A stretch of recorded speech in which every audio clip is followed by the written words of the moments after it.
તો મિત્રો અહીં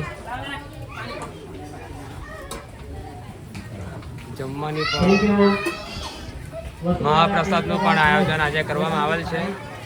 તો તમે જોઈ શકો છો અહીંયા મહાપ્રસાદ બની રહ્યો છે.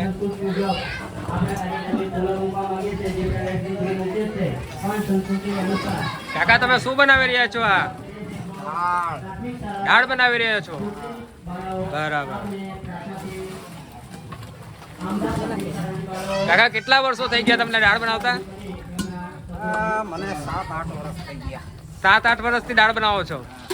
બરાબર. તો તમે પ્રસંગોમાં જ બનાવો? બરાબર છે. તો દાળ ખાટી મીઠી બનશે ને? હા, ખાટી મીઠી મસ્ત. શું નામ કાકા તમારું? પરસોતભાઈ. પરસોત્તમ. ક્યાં રહેવાનું? અમદાવાદ. અમદાવાદ રહેવાનું છો? હા. બરાબર છે. Thank you.